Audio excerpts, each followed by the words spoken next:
menampilkan atau memperkenalkan bagaimana cara bermain media yang kami buat, di mana nama media ini adalah Kotak Misteri Budayaku, di mana kami akan mengenalkan pada anak usia dari 5 sampai 6 tahun.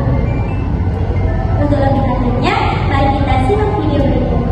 Adapun tujuan dari Mystery Box ini yang pertama yaitu untuk mengenalkan keberagaman budaya kepada anak melalui kegiatan permainan agar lebih mudah dipahami oleh anak. Yang kedua yaitu untuk membangun rasa cinta tanah air dan rasa bangga kepada anak melalui adanya pengenalan terhadap pakaian adat dan juga rupa adat.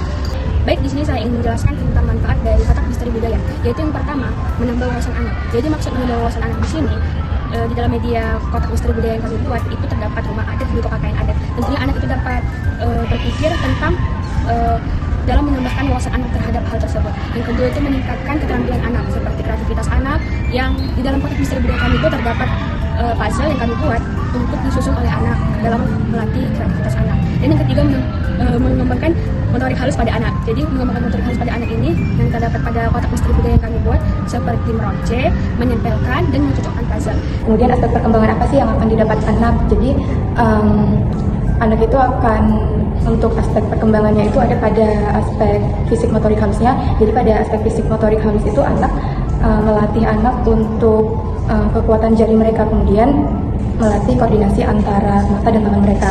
Kemudian kalau untuk aspek kognitifnya, anak itu memahami urutan pola dan mengikuti arah seperti itu ya teman-teman. Kemudian ada aspek sosial emosionalnya. Jadi ketika anak memasukkan tali ke dalam lubang sedotan ini tadi itu kan memerlukan waktu ya teman-teman. Jadi itu akan melatih kesabaran anak bisa lebih fokus seperti itu teman-teman. Kemudian terakhir aspek nilai agama dan moralnya. Jadi anak itu akan bersikap tertib gitu ya teman-teman, dan lebih berhati-hati untuk menyelesaikan permainan memasukkan tali ke dalam lubang-lubang ini tadi. Dan anak itu bisa lebih menghargai karya tersebut.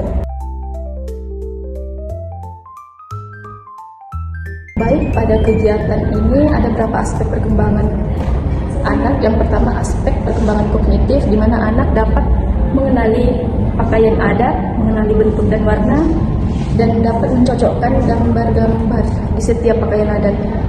Selanjutnya aspek perkembangan bahasa, di mana anak dapat memperkaya kosakata, pakaian adat, dan nama-nama setiap daerah. Selanjutnya aspek perkembangan seni, di mana anak dapat mengenal bentuk dan motif-motif setiap pakaian adat daerah.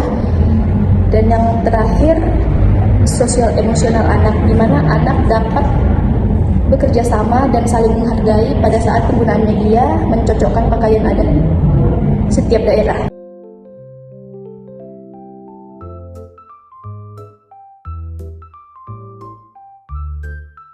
Dalam permainan ini, anak akan dapat mengembangkan aspek perkembangan, diantaranya yang pertama ada nilai moral dan agama, di mana di sini anak dapat mengembangkan rasa syukur dan bangga terhadap budaya yang ada di Indonesia. Yang kedua ada aspek perkembangan kognitif, di mana di sini anak dapat mengembangkan daya pikir dengan mengingat dan dapat melihat atau memaknai bahwasanya rumah adat ini berasal dari ini.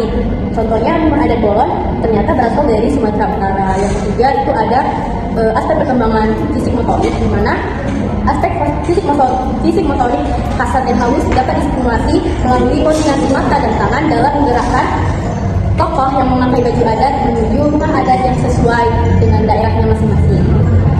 Lalu ada aspek perkembangan bahasa, di mana di sini anak dapat menyebutkan nama-nama rumah adat maupun pakaian adat yang berasal dari daerah masing-masing. Lalu ada aspek perkembangan sosial emosional, di mana di sini anak dapat mengembangkan dalam kesabarannya menunggu giliran ketika sedang memainkan alat permainan ini.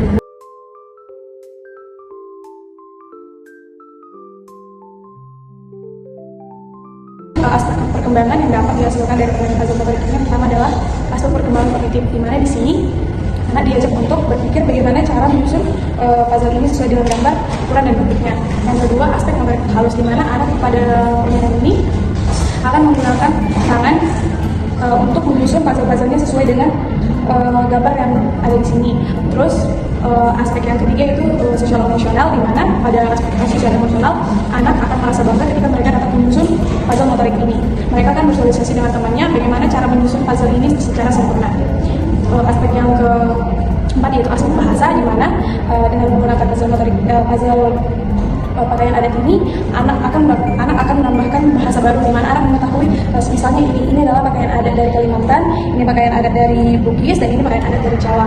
Yang kelima, aspek nilai dan karakter, di mana anak akan memiliki rasa cinta tanah air ketika mereka sudah mengetahui apa saja sih pakaian-pakaian adat yang ada di Indonesia.